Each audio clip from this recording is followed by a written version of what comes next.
नमस्कार दोस्तों, नए साल के आज के इस नए और पहले दिन मैं आपका दोस्त शिवराज आपके लिए लेकर आया हूँ एक नई कहानी मेरी जुबानी। आगे बढ़ने से पहले आप सभी दोस्तों को, आप सभी भाइयों बहनों को नए वर्ष की ढेर सारी शुभकामनाएं। हाल ही में मैंने चुड़ैल के संबंधित एक कहानी अपने चैनल पर बताई थी, तो इस कहानी को सुनकर मुझे मेरे एक दोस्त ने अपनी एक कहानी भेजी है। ये कहानी भी चुड़ैल के विषय में है, तो आइए मैं आपको उनकी कहानी अपनी जुबानी सुनाता हूँ। हर परिवार के अपने कुछ रहस्य होते हैं और उन रहस्य के पीछे कभी कभी बेहद ही भयानक और खौफनाक यादें छिपी होती है। ऐसी यादें या ऐसे किस्से जो हमारे घर वाले हमें कभी सुनाना नहीं चाहेंगे। ये ऐसी कहानियां होती है जो कि रात के अंधेरों में दबी आवाज में सुनाई जाती है। मैंने जो कहानी सुनी थी वो मेरी दादी ने मुझे सुनाई थी। ये कहानी मेरे दादाजी और एक चुड़ैल के बारे में है। उस दिन ये हुआ था कि पिताजी और मेरे दोनों चाचा अपने कुछ दोस्तों के साथ खेतों में पार्टी करने जाना चाहते थे और मेरी माँ उन्हें जाने से मना कर रही थी। असल में माँ को जितना भगवान में विश्वास था उससे कई ज्यादा वो भूत प्रेतों से डरती थी, बल्कि उनके नाम से भी वो सहम जाती थी। तो उस रात को पिताजी उसे किसी तरह समझा बुझा कर खेतों में चले गए। लेकिन उन सब के जाने के बाद पूरे गाँव में अचानक से लाइट चली गई। सब तरफ घना अंधेरा हो गया और वो भी ठीक खाने के वक्त। तो माँ तो एक कोने में जाकर बैठ गई। उस रात मैंने और चाची ने बाहर अंधेरे में बर्तन धोए। बाहर के गांव में सब तरफ लालटेन और गैस बत्ती की टिमटिमाती रोशनी नजर आ रही थी। सब काम वगैरह होने के बाद हम सभी औरतें एक कमरे में सोने चली गई। उस वक्त रात के 10 बज रहे होंगे। माँ उस वक्त तक अपनी जगह से उठी ही नहीं थी और वो सीधे सोने के कमरे में चली आई। वहाँ मैं, दादी, मेरी दोनों चाची और माँ थी। हम सभी औरतें एक साथ सोई थी। मैं दादी और चाची के बीच में सोई हुई थी और उस समय हम सब माँ की हालत को देखकर हंस रहे थे। और तब मेरी दादी ने कहा, क्या तुम चुड़ैल की कहानी सुनोगे? एक सच्ची कहानी।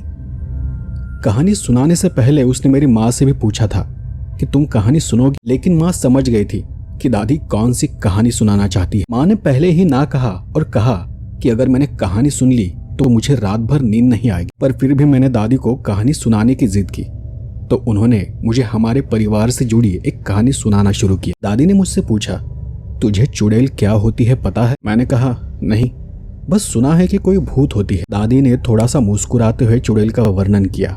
वो कुछ ऐसा था, देखो ये एक औरत का भूत होता है, एक ऐसी महिला जो गर्भवती होने या प्रसव के दौरान मर जाती है, या अगर किसी का पति अपनी पत्नी को बहुत दर्दनाक तरीके से मार देता है तो ऐसी महिलाओं की आत्माएं प्रतिशोध लेने दुनिया में लौट आती है। कुछ महिलाएं बच्चों को जन्म देते वक्त लापरवाही के कारण मर जाती है तो वो भी चुड़ैल बन जाती है। तो अब ये कहानी तुम्हारे दादा की है, यानी मेरे पति की। उनके साथ हुई ये एक सच्ची घटना है जो मैंने खुद अपनी आंखों से देखी है, जिसे मैंने खुद जिया है। और ये कहानी घर में सबको पता है सिवाय तुम्हारे दादाजी का नाम जयपाल था। ये उस वक्त की बात है जब दादाजी जमालपुर नाम के रेलवे स्टेशन के पास एक गांव में रहा करते थे। वो तब एक ग्रामीण क्षेत्र था और उनके घर से कुछ ही दूर एक कब्रिस्तान था। वहाँ एक रास्ता था जो कि कब्रिस्तान को जाता था, लेकिन वो रास्ता झाड़ियों से भरा हुआ था। उस रास्ते पर ऊंची और मोटी घास उगी हुई थी और इसलिए कोई उस रास्ते का ज्यादा उपयोग भी नहीं करता था। अब जैसा कि हिंदू धर्म में होता है कि हमारे धर्म में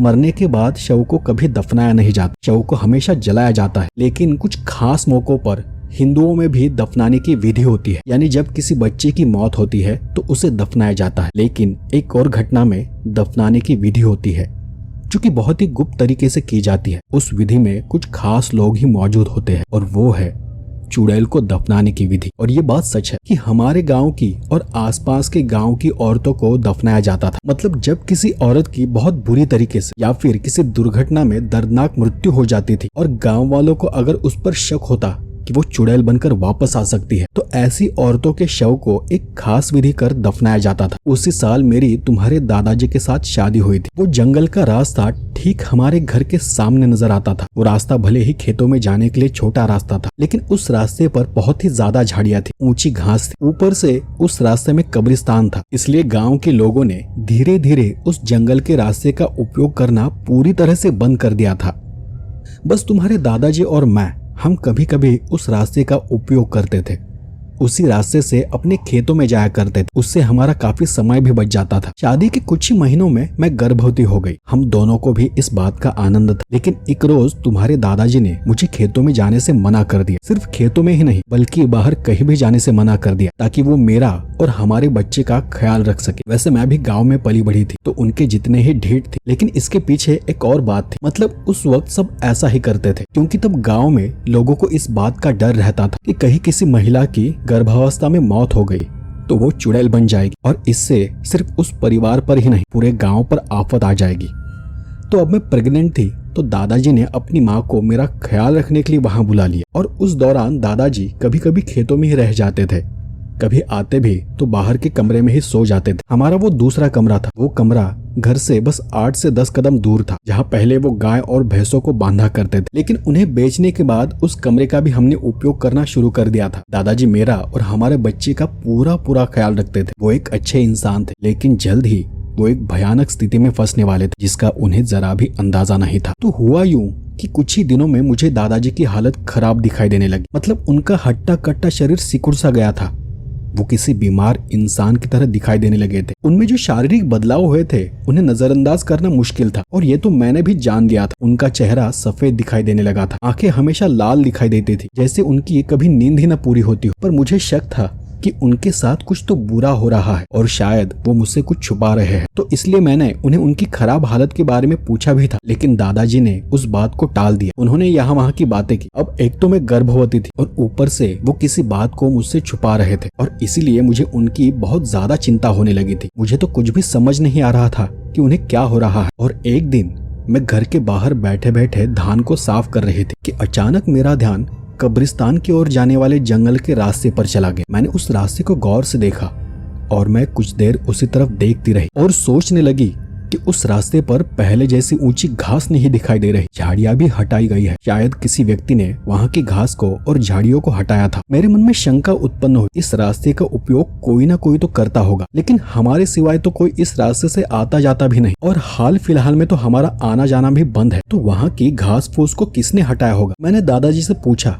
पर उन्हें भी उस बारे में कुछ पता नहीं था। दादाजी खुद ज्यादातर घर में ही पड़े रहते थे। मुझे ये बात ठीक नहीं लगी, इसलिए उत्सुकतावश मैंने उस रास्ते पर नजर रखना शुरू कर दिया। ऐसे ही 2-4 दिन गुजर गए और उन दिनों में मैंने किसी को भी उस रास्ते का उपयोग करते नहीं देखा। उसके कुछ दिनों बाद एक रात मुझे नींद नहीं आ रही थी, कुछ बेचैनी सी हो रही थी, सांस लेने में थोड़ी तकलीफ होने लगी थी और इसलिए मैं अंधेरे में खिड़की खोलकर वही खिड़की में बैठ गई। उसी समय मेरी नजर बाहर एक महिला पर पड़ी। वो औरत दिखने में बहुत ही सुंदर थी और जवान भी थी। वो देख मैं हैरान रह गई। वो औरत खिड़की के इतने करीब से गुजरी थी कि अगर मैं हाथ बाहर निकालती तो उसे छू सकती थी, लेकिन मैंने ऐसा कुछ नहीं किया। मुझे लगा कि वो कोई पास के गांव की औरत होगी, शायद किसी को चुपके से मिलने अंधेरे में जंगल में चली गई होगी या फिर किसी से मिलकर वो वापस आ रही होगी, क्योंकि अगर वो रास्ता भटक गई होती तो वो आसपास किसी न किसी को आवाज जरूर देती या फिर पूछताछ करती, लेकिन ऐसा कुछ भी नहीं था। अगले दिन सुबह जब मैं बाहर गई तब मेरा ध्यान घर के आसपास पैरों के जो निशान थे उन पर चला गया। घर के चारों ओर गंदगी में पैरों के निशान बने हुए थे। वो पैरों के निशान दिखने में इंसान जैसे तो लग रहे थे, पर वो किसी इंसान के नहीं थे। उन निशानों को देख लग रहा था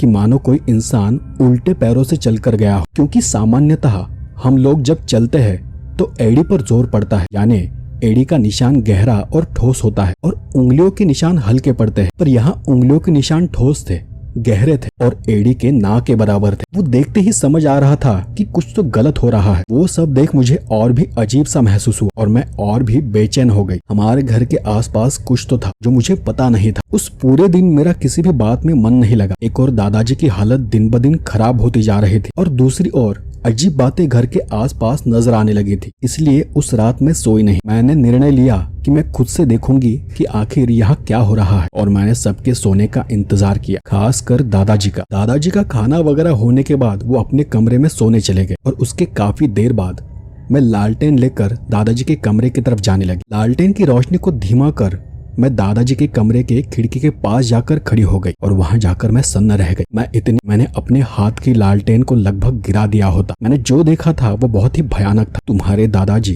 किसी मुर्दे की तरह पीठ के बल लेटे हुए थे और मैंने कल रात जिस स्त्री को देखा था वो नग्न अवस्था में उनके ऊपर बैठी थी। उसकी पीठ मेरी तरफ थी और पैर पीछे थे। मैं उसके पैर देख पा रही थी कि वो पैर उल्टे थे। वो एक चुड़ैल थी। वो सब देखकर मैं वहीं पर शांत खड़ी रही। मेरा शरीर थर थर कांप रहा था, पर मैं चुपचाप वापस अपने कमरे में चली गई। मैं इतना तो समझ चुकी थी कि मेरे पति तुम्हारे दादाजी एक चुड़ैल के वश में है और वो चुड़ैल ही उनकी जीवन शक्ति को चूस रही है। मैं इस बात को अच्छे से जानती थी कि वो कोई अतृप्त चुड़ैल है। वो सिर्फ किसी आदमी को खत्म नहीं करती, बल्कि उसे मारने के बाद वो उसके पूरे परिवार को भी मार देती है। इसलिए बिना आवाज किए मैं वापस चली गई। उस रात भी मैंने उसे खिड़की के पास से गुजरते हुए देखा था। मैं जानती थी कि मुझे जल्द से जल्द कुछ करना होगा। अगले ही दिन मैं अस्पताल जाने का बहाना बनाकर घर से गांव चली गई और वहां उनके पहचान के लोगों से पूछताछ की कि हाल ही में गांव में किसी की मृत्यु हुई है, खासकर किसी विवाहित महिला की या किसी गर्भवती महिला की। तो हमारे गांव में ऐसी कोई घटना नहीं हुई थी, लेकिन एक आदमी से मुझे पता चला कि पास के गांव में हाल ही में एक युवा महिला की मृत्यु हुई है और उसे दफनाया गया है। बाकी उसे ज्यादा कुछ पता नहीं था, क्योंकि ये खबर भी उड़ते उड़ते उसके कानों पर पड़ी थी। हमारे गांव के आसपास एक ही तो कब्रिस्तान था जहां उसे दफनाया जा सकता था, जो कि जंगल में था और उसका रास्ता हमारे घर से करीब था। आगे की पूछताछ के लिए मैं पड़ोस के गांव चली गई। पहले तो वहां के लोग मुझे कुछ बताने को तैयार ही नहीं थे, क्योंकि उस वक्त कुछ लोग ऐसे भी थे जो शवों को निकाल कर काला जादू किया करते थे। लेकिन जब मैंने उन लोगों को बताया कि मेरे पति पर एक चुड़ैल का साया है और उस कारण उनकी, मेरी और हमारे होने वाली बच्चे की जान को खतरा है, तब एक आदमी ने मुझे बताया कि उनके गांव में हाल ही में बच्चे को जन्म देते समय एक महिला की मृत्यु हुई है। उस औरत को रीति के अनुसार यानी नीचे मुंह करके उल्टा दफनाया तो गया है, लेकिन उस पर भूत भगाने का कोई संस्कार, कोई विधि नहीं किया गया और न ही उसके कब्र पर कोई पारंपरिक सुरक्षा रखी गई है। वो सुनकर मैं समझ गई कि वहाँ क्या हुआ होगा। वो सब सुनकर मैं वापस आ गई। मुझे जल्दी से कुछ करना था। मैंने जरूरी सामान इकट्ठा किया, जैसे कि कई बड़ी कील, सरसों के बीज और गुड़हल के पौधे लिए। मैंने गांव के लोगों की मदद लेना ठीक नहीं समझा, क्योंकि ऐसे मामलों में लोग मदद करने को तैयार नहीं होते थे। सभी लोग डरते थे कि कहीं उन पर चुड़ैल का प्रभाव न आ जाए, इसलिए मैंने अपनी लड़ाई खुद लड़ने का निर्णय लिया। सब जरूरी सामान इकट्ठा किया और कब्रिस्तान की ओर चल पड़ी। कुछ भी कर मुझे दादाजी पर चुड़ैल ने जो जादू किया था, उन्हें जो वश में कर रखा था, उसे तोड़ना था। मुझे कब्रिस्तान की ओर जाते जंगल के रास्ते उस चुड़ैल के उल्टे पैरों के निशान साफ साफ दिखाई दे रहे थे, जो कि मुझे बता रहे थे कि वो चुड़ैल यहीं कहीं से उठकर आती है। उन पैरों के निशान अजीब थे, क्योंकि वो ठीक उल्टे पैरों के निशान थे, ठीक वैसे जैसे मैंने अपने घर के आसपास देखे थे। उस चुड़ैल की कब्र को ढूंढना आसान था, क्योंकि वो पैरों के निशान उस कब्र तक जा रहे थे। वहां जाते ही मैंने उस कब्र पर सरसों के बीज छिड़के। कहते हैं कि सरसों की खुशबू से चुड़ैल आगे नहीं बढ़ पाती और वो सरसों के बीजों को गिनना शुरू कर देती है, जो कि वो एक रात में कभी नहीं कर पाती। उसके बाद मैंने कब्र में चारों तरफ मोटी लंबी कीलें ठोक दी और फिर कब्र के ऊपर लाल फूल